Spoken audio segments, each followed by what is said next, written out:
Você aí que está assistindo nossos episódios, já se inscreveu no nosso canal? Já ativou o sininho? Gente, a participação de vocês é fundamental para o canal crescer, para a gente trazer outras pessoas com assuntos muito importantes para você. Vamos lá, se inscreva, ative a notificação para você não perder nada, tá bom? Espero vocês.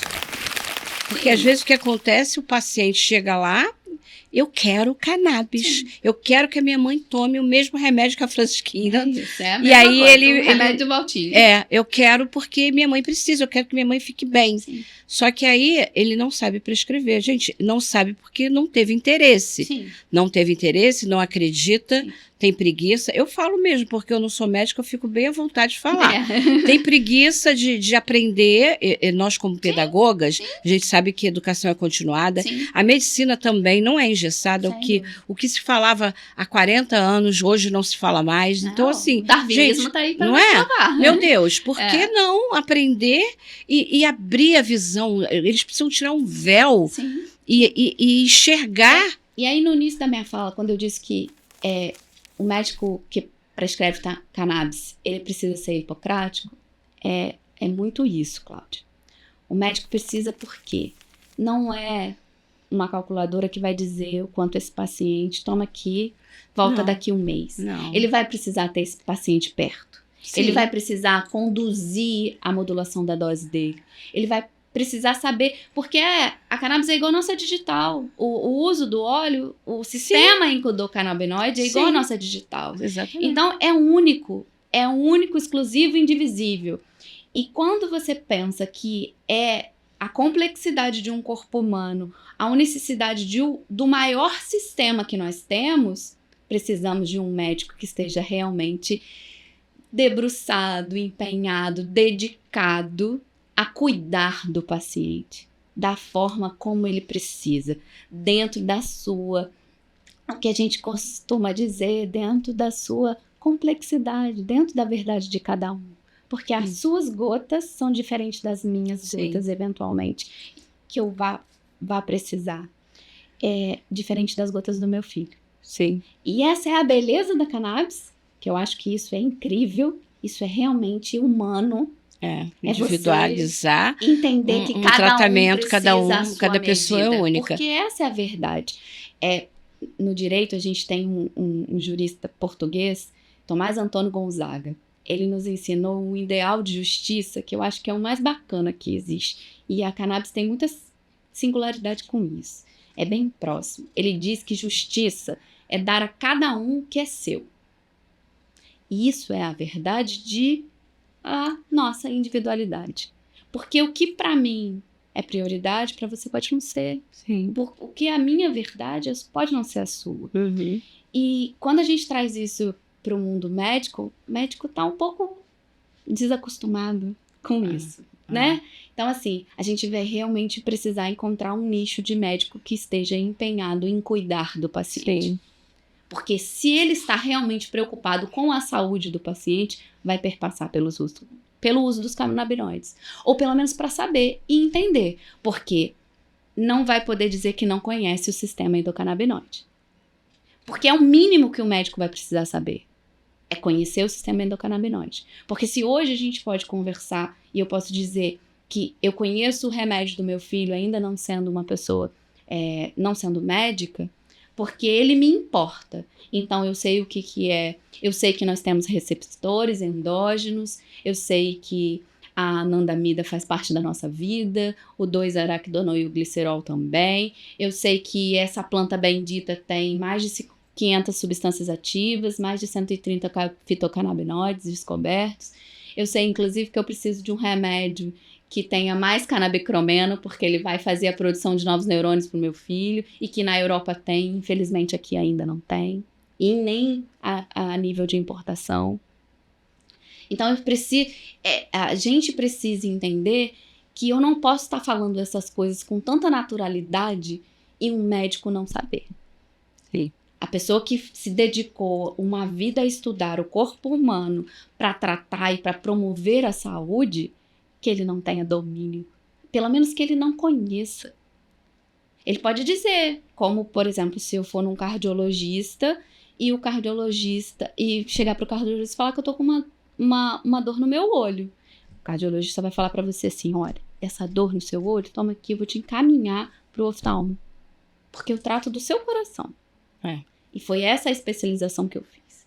Mesma coisa é, eu tô aqui, meu filho tá dentro do espectro autista, o que eu preciso fazer para ajudar a neuroplasticidade dele, que é para além das estereotipias, né? O uso da cannabis para as crianças dentro do espectro. É realmente para a melhoria da produção dos canabinoides endógenos, né? As pesquisas estão todas aí. O PubMed é um lugar de pesquisa pública. Para quem tem dúvida, para quem gosta muito de ventilar aquela máxima de que faltam os estudos robustos, então, não acreditem. Quando você ouvir um médico dizer, mas não tem muito estudo. Amor, tem mais de 25 mil.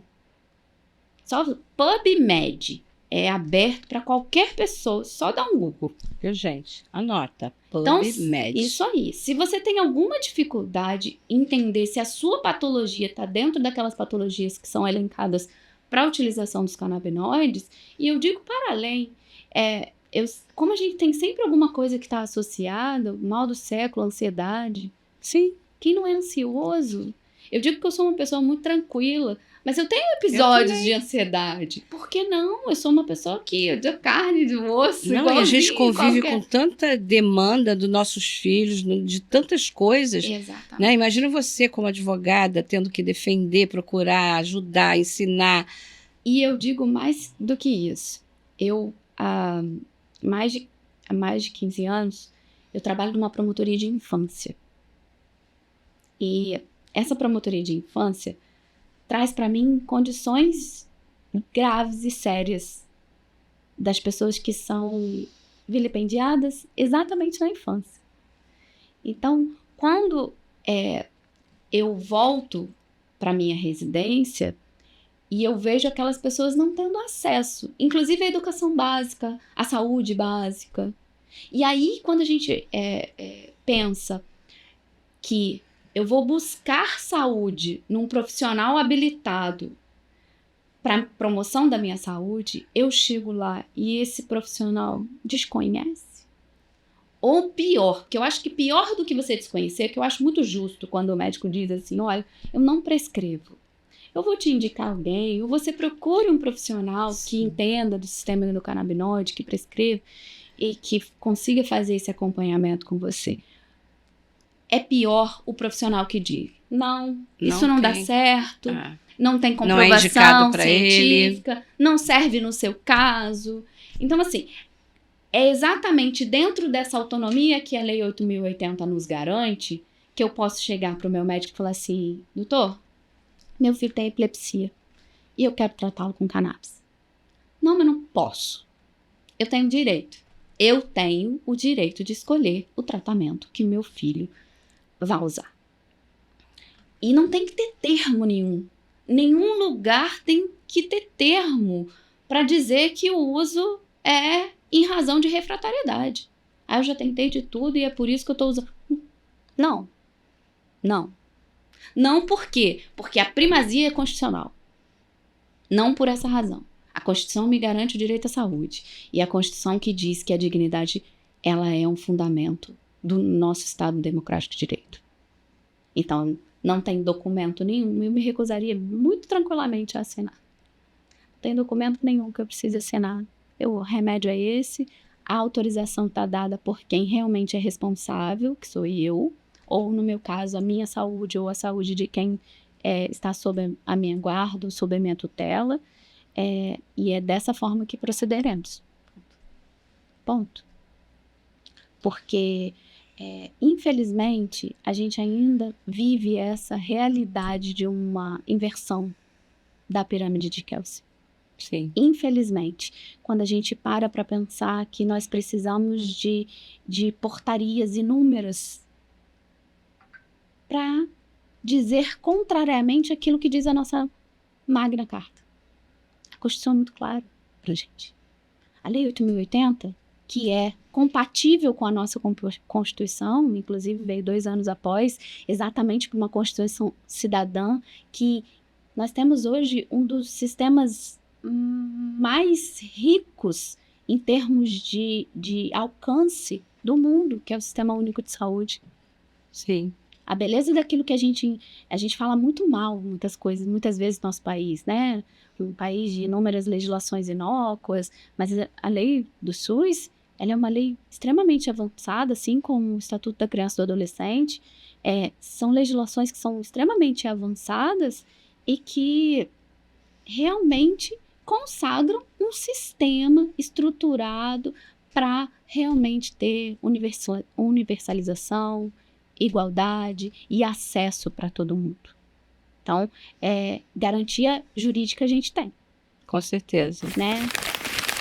Obrigada por terem assistido esse corte com a doutora Rafaela Moren. E quero falar também para você assistir os outros cortes que são muito importantes. E não se esqueçam, se inscrevam no canal, ativem as notificações para você receber todos os episódios. É muito importante.